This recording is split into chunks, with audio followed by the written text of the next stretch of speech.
Saudações, saudações, meus amigos no Catãs. Já sabem, sejam bem-vindos à nossa família no Catãs. Sou Círio Teixeira e hoje vamos falar sobre um tema muito pertinente. Mas antes disso, passa aqui a publicidade. Para ti que gostas do processo civil, para ti que gostas e queres aprender sobre a tramitação, há uma formação, ou melhor dizer, temos aqui à venda uma formação sobre o processo declarativo ordinário. Então, se estás interessado, podes deixar nos comentários para que possas ter acesso a mais informações. Passa aqui agora a publicidade. Vamos então ao tema que nos trouxe para este vídeo. Hoje vamos falar sobre a cessação da vigência da lei. Ou seja, vamos procurar saber quando é que uma lei afinal sai da vigência de determinado Estado. Vamos procurar saber quando é que a lei sai ou quando é que está em vigor e quais são as situações que podem levar a lei a cair, deixar de estar em vigor. Então, se gostas deste tema, deixa já o teu like e sem mais delongas, vamos então para o nosso vídeo.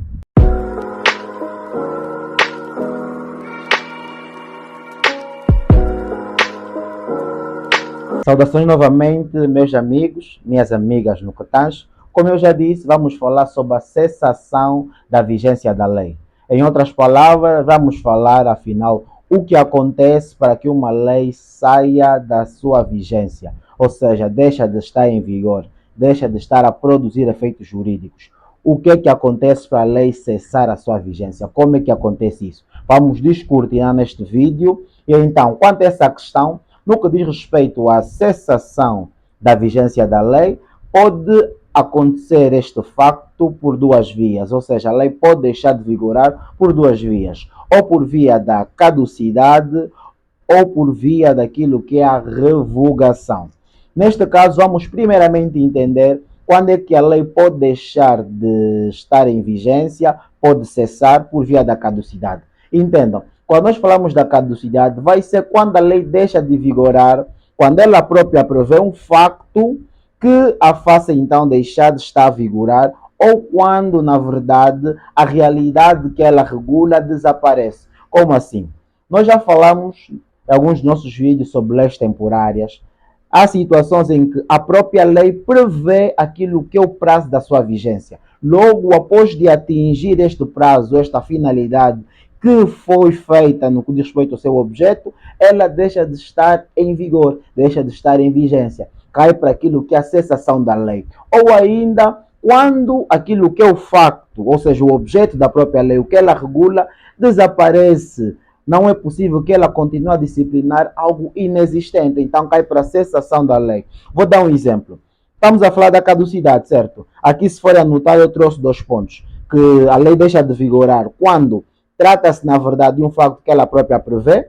Ou seja, aqui trago o exemplo das leis temporárias. Vamos lá ver na questão, lá abro aqui um parênteses. Lembram quando estávamos no estado de calamidade, pode ter sido criado muitas leis que visavam, na verdade, proteger aquilo que é a saúde pública e tem o intuito de atender ou comatar as situações atuais daquela altura. E depois de passar daquela situação de calamidade, estas normas, estas leis, perderam aquilo que é a sua vigência. Fala-se aqui de leis temporárias. Então vão perceber que, na verdade, as próprias leis temporárias trazem no seu conteúdo ou fixam no seu conteúdo o prazo que cabe a vigência destas mesmas leis. E depois de atingido, o que é que acontece? Cai para a cessação da lei. E temos uma outra situação, que vamos falar que quando, na verdade, aquilo que é a realidade ou o facto que esta lei se destinava a regular, deixa de existir, ou seja, já não existe o que a lei foi criada para regular, já não existe. Vou dar-vos um exemplo. Vamos lá ver que o nosso legislador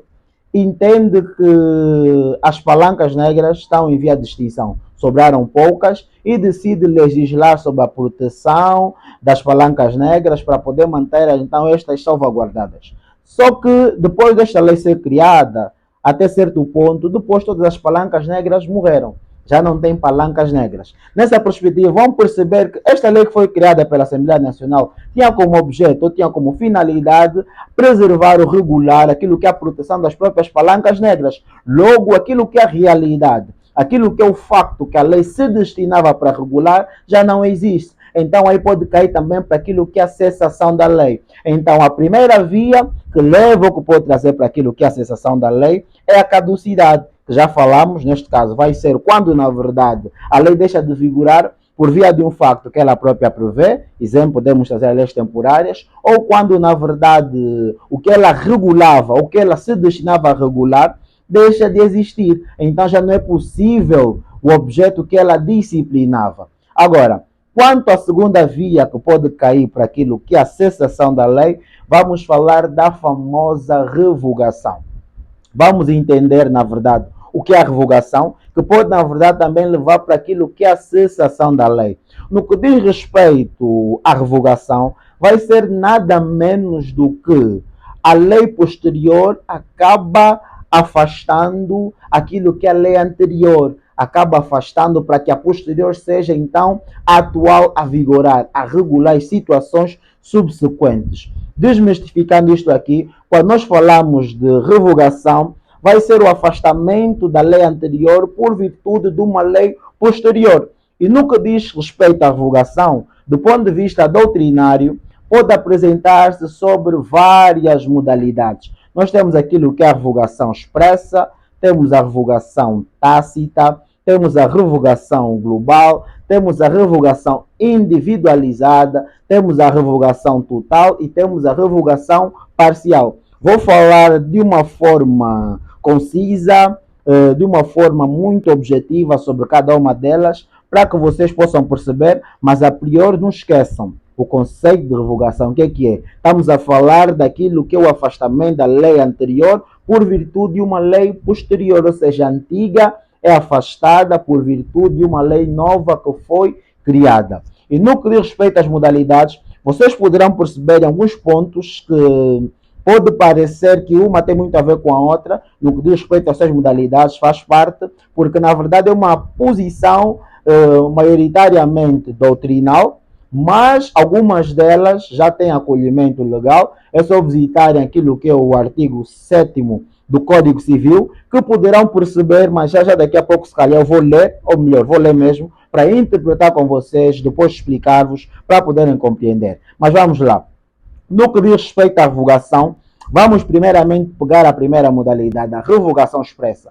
A revogação expressa, na verdade, é a mais habitual, acaba sendo a mais usual, porque vai ser aquela que a lei posterior vai discriminadamente dizer, explicar que está a revogar a lei anterior. E nós vemos muito isto nas leis, podem consultar, vão ver que vai dizer, olha, a lei tal foi revogada por causa disto, e a lei agora vigente é esta tal. Então isto aqui é o que é uma revogação expressa, sendo que a lei posterior vai discriminadamente designar ou falar da revogação da lei anterior, que era a lei que estava a vigorar.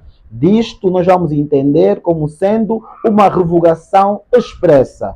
Quanto àquilo que é a revogação tácita, na revogação tácita, na verdade, já não ocorre o que ocorre na expressa, de que a lei posterior vai já explicar que está a revogar a lei anterior. Aqui, na verdade, não. Aqui o que vai acontecer é que há uma incompatibilidade entre a lei anterior e a lei posterior, ou seja, as matérias que são aludidas podem não ser compatíveis, e a questão de dizer que a anterior está revogada, o legislador não diz, deixa a merecer daquilo que são os intérpretes, deixa esta tarefa para os intérpretes verificarem, olha, a lei anterior falava disto, a lei posterior fala disto, fazer aquilo que é a avaliação de compatibilidade, e as matérias que a lei anterior apresenta, que são incompatíveis com a lei posterior, devem ser estas entendidas como sendo revogadas. Então, aquilo que é a revogação tácita não há um pronunciamento direto por parte do legislador que vai dizer que esta matéria, esta ou esta lei está revogada. O que vai acontecer é que deixa a função de verificar as incompatibilidades por via dos intérpretes, analisando aquilo que é a lei anterior e a lei posterior e verificando aquilo que são as incompatibilidades. E claro, prevalece aquilo que é a lei posterior. Então, diante das incompatibilidades, o que for incompatível da lei anterior para com a posterior deve ser entendido como uma norma ou uma lei já revogada. E no que diz respeito àquilo que é a revogação global, estamos a dizer que aqui, na verdade, vai surgir uma lei que vai regular minuciosamente um instituto e torna-se desnecessário certas leis avulsas que tratavam sobre essas matérias. Ou seja, vamos lá ver, surge uma lei que regula exatamente de maneira exaustiva sobre um instituto jurídico, como é que funciona, como é que deixa de funcionar, todas as outras leis que falavam de forma direta ou indireta um pouquinho sobre esta matéria, tornam-se revogadas, porque de modo global já tem uma lei que trata sobre esta matéria de maneira exaustiva. E as que visavam falar um pouquinho sobre estas, na verdade, podem entender-se estas como sendo revogadas, porque tinham algum dizer sobre o que a nova lei já aborda de maneira exaustiva. Então, entende-se estas como sendo, na verdade, já também revogadas. E temos agora aquilo que é a revogação individualizada. No que diz respeito à revogação individualizada, vai ocorrer quando, na verdade, a lei posterior vai designar especificamente determinada lei ou parte desta lei como já sendo esta revogada, ou seja, dirige especificamente a uma determinada lei ou uma norma que consta de uma determinada lei, que vai então afastar essas normas e entendê-las como sendo já, na verdade, revogadas. Exemplo, imaginem que vai criar-se uma lei nova e já tem uma antiga. E esta lei nova vai referir que o artigo 10, 12, 14 da lei anterior já estão revogados ou devem ser afastados. Aí uma revogação individualizada. Ou, por exemplo, tem uma lei posterior a surgir, já foi publicada, e esta lei faz referência que determinada lei, que também fala sobre o instituto que a nova lei traz, já está revogada e deixa as demais como estando em efetividade. Aí trata-se de uma revogação individualizada, que dirige especificamente a uma determinada lei ou uma norma ou normas que façam parte de determinada lei. E agora, no que diz respeito à revogação total, creio que é a mais simples, que trata-se daquela que, na verdade, a nova lei vai afastar por completo determinada lei anterior. Pode também entender-se como abrogação. Neste caso, a revogação total vai ser mesmo o afastamento por completo da lei anterior, em virtude da nova lei posterior que surgiu, vai revogar por completo a lei anterior. Já aquilo que é a revogação parcial, que é a última, nós vamos entender que, na verdade, vai ser o quê? Vai ser a revogação parcial de determinada lei anterior em virtude de uma lei nova posterior, ou seja, existe uma lei anterior, vai surgir uma nova lei, que é a posterior. Esta nova lei vai revogar parcialmente a lei anterior que existia. Não no seu todo, quando nós falamos parcial, claro que a nova lei vai revogar parte desta lei anterior, que pode ser do artigo 1º, do artigo 3º, então, mas não vai revogar a lei no seu todo. Daí falamos da revogação parcial. Então, espero que tenhas entendido sobre estas modalidades que a doutrina apresenta sobre a questão da revogação. E agora, para melhor entendimento, vamos ler um pouquinho aquilo que é o artigo 7º do Código Civil. Quanto ao artigo 7º do Código Civil, vai dizer o seguinte: cessação da vigência da lei. Quando não se destina a ter vigência temporária, a lei só deixa de vigorar se for revogada por outra lei. Pegue o primeiro ponto. Quando não se destina a ter vigência temporária, quer dizer que se a lei tem uma vigência temporária, ou seja, quer dizer que a própria lei em si traz um conteúdo que define aquilo que é o prazo da sua vigência. Então, trata-se de uma lei temporária que, quando atinge esse prazo, nós já falamos, vai deixar de vigorar. Depois, dando sequência, vai dizer: a lei só deixa de vigorar se for revogada por outra lei. Neste caso, do que diz respeito à revogação, nós já vimos o que é. Revogação vai ser o quê? O afastamento da lei anterior por virtude da lei posterior, ou seja, a lei anterior vai ser revogada, deixa de produzir efeitos jurídicos, em benefício ou em virtude da nova lei que vai surgir. E temos diversas modalidades da revogação, que já falamos, temos aquilo que é a revogação expressa, tácita, global, individualizada, total e parcial.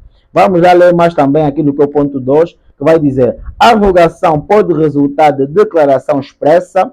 Percebam que aqui o nosso legislador trouxe uma das modalidades, que é a revogação expressa. Já explicamos que vai ser quando, na verdade, o próprio legislador faz questão de mencionar que a lei anterior está revogada.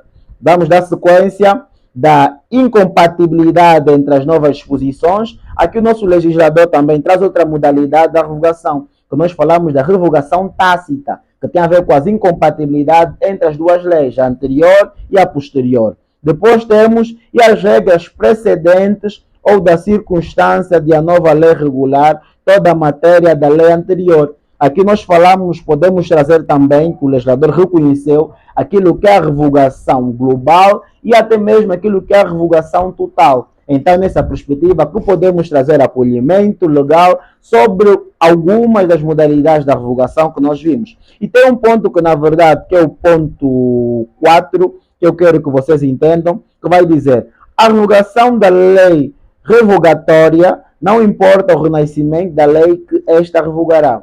O que quer dizer? Aqui o legislador quer dizer que a revogação da lei revogatória, a lei revogatória é aquela que revogou a lei anterior. Não importa o renascimento da lei que esta revogará. Quer dizer que se a lei que revogou a lei anterior depois também ser revogada, não quer dizer que aquela lei que foi revogada a princípio pela lei foi revogada tem que voltar à efetividade, voltar à vigência. Não existe isso. O legislador deixa de forma expressa o entendimento que a revogação da lei revogatória, que vai ser a lei que revogou a lei anterior, que era a primária, não quer dizer que aquela que foi revogada a princípio tenha de voltar à vigência. Afasta então este entendimento. E uma coisa que não podem esquecer, meus amigos, é que tem que entender, pese embora a cessação da lei atire daquilo que é a sua vigência, não quer dizer que ela já é desnecessária, já não tem importância para o país ou para o Estado em si. Por quê? Porque o ordenamento jurídico é um todo. Estamos a falar que ele é sistematizado. E essas normas que, pese embora já não tenham aquilo que é a produção dos efeitos jurídicos, já não regulem, ainda são importantes. Por quê? Porque pensem comigo, essas normas em dada altura vigoraram e regularam relações jurídicas. E se, diante daquelas relações que regularam na altura, surgiu conflitos e as partes recorrerem, gostariam que se apreciasse aqueles conflitos, e se visse o que aconteceu, vai se analisar na perspectiva não destas novas leis que estão em vigor, mas sim na perspectiva da lei que estava em vigência na altura daquele conflito. Então, tempus regis actos, para dizer que não quer dizer que estas leis já são desnecessárias. Ainda podem ser consultadas em caso de conflitos que ocorreram na fase em que ela estava em vigor, pode sim ser invocadas para que sejam então apreciadas. É mais ou menos nesta lógica, para entenderem que, na verdade, o ordenamento jurídico é uma sistematização. É um todo que forma o ordenamento jurídico. O ordenamento jurídico não é só formado de novas leis. As antigas também fazem parte daquilo que é o ordenamento jurídico, meus amigos. Então, se gostaram destas aulas, ou desta aula, desculpa, comecem já por subscrever o canal. Se já é subscrito no nosso canal, bem-aja, sabes que é a nossa família no Cotange. Sou o Círio Teixeira.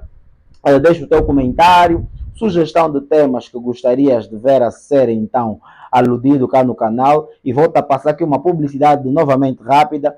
Está vendo cá no nosso canal um curso sobre aquilo que é a tramitação do processo declarativo ordinário. Falamos sobre as 5 fases, explico para vocês como é que se tramita, como é que ocorre a fase do processo declarativo ordinário. Se estás interessado, deixa comentários que poderemos falar no privado. Então, sem mais delongas, meus amigos, estamos juntos e até a nossa próxima aula.